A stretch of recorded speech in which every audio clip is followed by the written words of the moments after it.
Hello friends, welcome to my YouTube channel. आज हम लोग इलेक्ट्रिक फील्ड के बारे में सीखेंगे। लास्ट वीडियो में हम लोगों ने कूलाम के नियम को पढ़ा था। तो इसमें जो पहली हेडिंग है हमारी वैद्युत क्षेत्र, जिसे हम कहते हैं इलेक्ट्रिक फील्ड।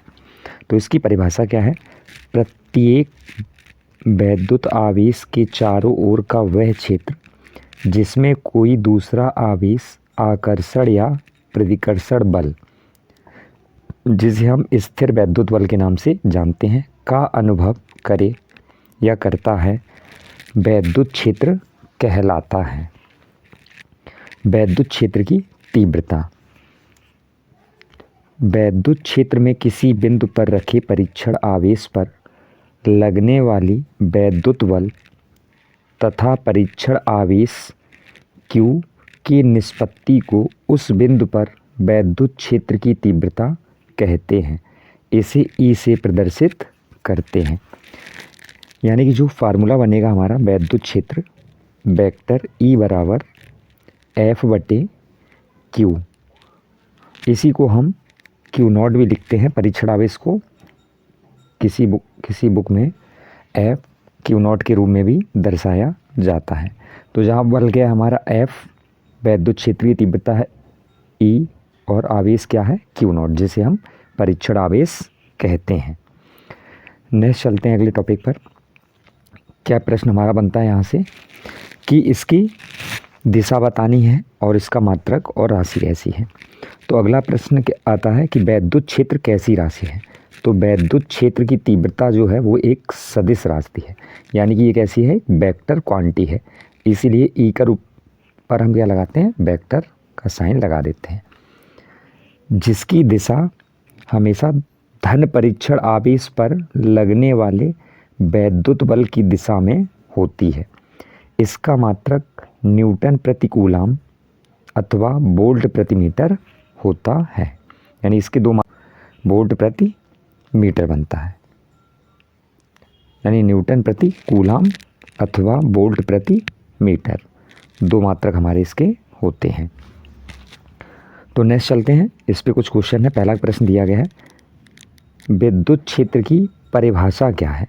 यानी इसका हमें आंसर देना। पहला ऑप्शन है वैद्युत आवेश के चारों ओर का वह क्षेत्र जहां विद्युत बल का प्रभाव होता है।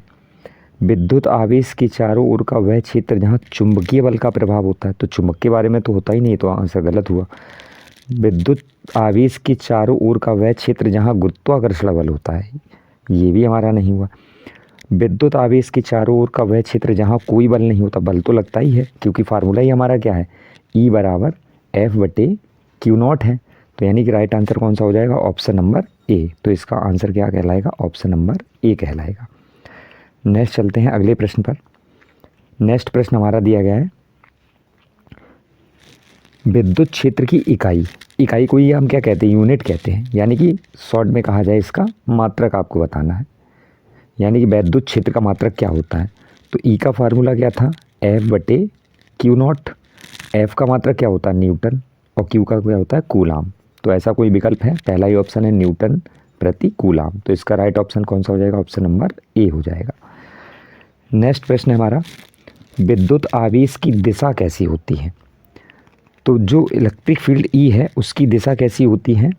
धनात्मक आवेश से ऋणात्मक की ओर, या ऋणात्मक आवेश से धनात्मक की ओर, या दोनों आवेशों के बीच में, या कोई नहीं।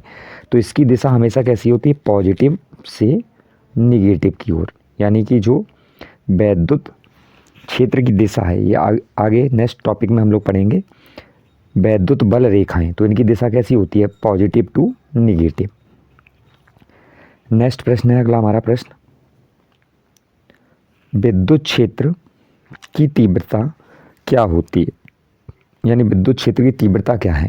तो पहला ऑप्शन है विद्युत क्षेत्र में एक इकाई आवेश पर लगने वाला बल, विद्युत क्षेत्र में एक इकाई आवेश पर लगने वाला विभव, विद्युत क्षेत्र में एक इकाई आवेश पर लगने वाला ऊर्जा, या विद्युत क्षेत्र में एक इकाई आवेश पर लगने वाला आवेश।